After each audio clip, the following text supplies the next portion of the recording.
Welcome along. Here's a reference photo by Pre-Illumination Seth. I found it on Unsplash. And I'm going to tell you a little bit about this painting that I'm doing. And I'll flash up the colours as we go along. Just to give you an idea of just how good these Panpastels really work in their pure form. And so we've had ochre and orange and now permanent red. So rather than me just tell you what the colours are, you can read that. I'll tell you about doing the painting. So I'm on and I'm just watching it to the side here, so sorry if my eyes aren't tracking at you.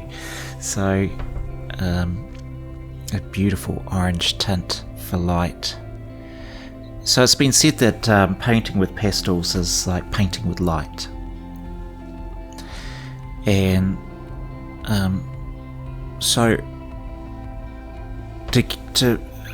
for light to come, there needs to be some sort of contrast.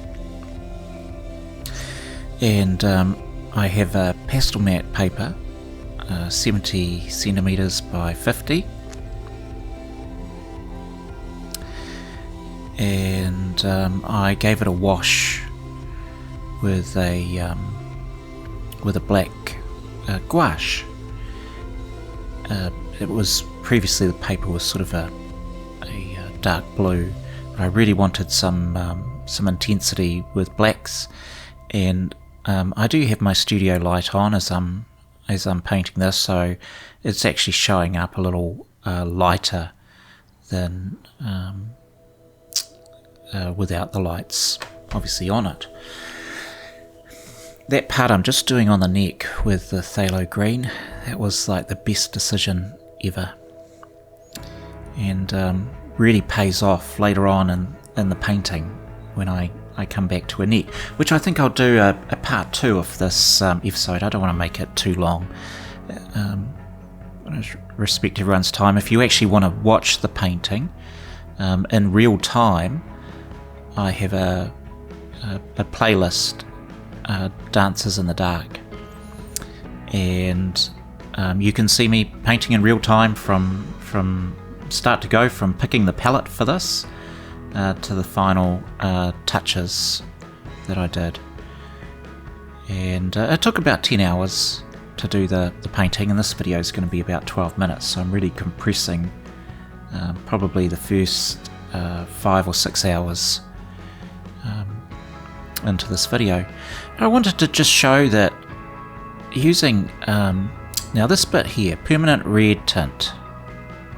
So I use permanent red and permanent red tint to get sort of flesh tones, and later on it worked. I was glad when I was doing this, I was like, no, that's not working for me, because you'll notice I've laid down quite a base of for foundation ochre, which is now called Yellow Oxide by Panpastel. I'm not sure why they changed the name, but it's ochre or yellow oxide, and what I wanted, it's not because she's Asian and you'd go with that sort of misreading it, go, well, they've got yellow skin, because when I get to his skin, you'll see that's quite the opposite. But they're dancing under these warm lights, and that's what's giving this glow to her skin. I don't think they're under LED lights. It's probably just some old-fashioned lighting. And so I wanted to sort of build up using the ochre, and then for the darks I was using a phthalo blue, phthalo green, and pretty much stuck to the primary sort of colours. And you can see her musculature in that bicep and shoulder muscle. I'll tone that back later on, because she was clearly looked like she was having more of a workout with him than dancing. But for the painting, I was pretty much using what we call the pure colours, and the kind of like the base colour. So you see the phthalo green, and that's then you can get shades of that as it starts getting darker, or you can go, they add white to it and you'll get the tint. And I saw it as I'm doing the painting, and I'm looking at my reference photo, and I'm seeing lots of green and blues in those shadows, and of course they play off beautifully against the ochre and the orange, and really there were two colours that I ended up using more than anything in this painting, and that was orange. Have a quick coffee there. Do a plug for Buy Me a Coffee. Always helps pay for the art supplies. Sort of the hero colours of this painting are orange and turquoise. The orange, I used a lot of the orange tint for the light, and orange extra dark in the shadows, and the orange made a really strong statement. I'll end up using it on his face as well, because really what I'm trying to achieve here is a painting. Pre-Illumination Seth, who took a great series of photos. I'm just so inspired by his, I'm assuming it's his with the name Seth, but it could be a her. Pre-Illumination Seth on Unsplash took this great series of Asian dances, and I love that juxtaposition of culture, sort of Western culture of the ballroom dancing, meeting the being adopted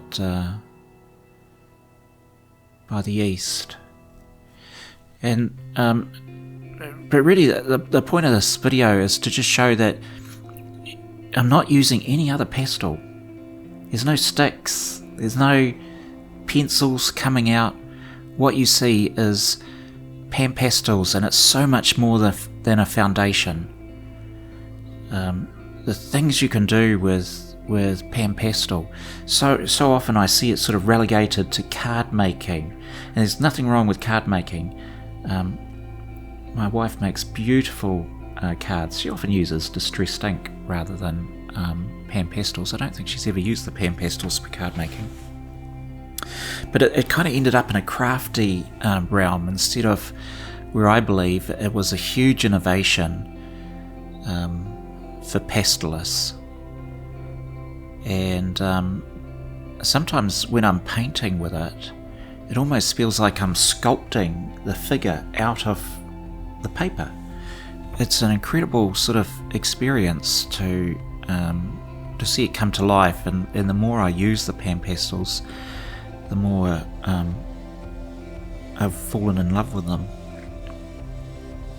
There is some little bit of detail that I'll do later on in the next episode. She has this sort of lacy edges to a dress, and for her earrings and necklace I bring out the Panpastel. But for a lot of this I was also playing with negative space, which is why I painted it black as well, and I wanted that blackness to come through, so I wouldn't need to put down the Panpastel. And I said it's like painting with light, and so even when you're doing the shadows, excuse me, like I am now, getting in my, that'll be phthalo blue, and then knock it back and make some sort of purples with the red, and yeah, there's the turquoise starting to come out. You are, even in the shadows, you're creating light that the eye is seeing. And so to get real blacks, it's better to have a gouache down or an ink, or use a fixative to darken up the colours and get that depth you're looking for. And so tricky things like hands, you can bang away with these little applicators in Panpastels and come off with some beautiful painterly effects. It's so much more than just doing a foundation or a background with Panpastel. I really recommend, and they're not sponsoring me, I wish they would.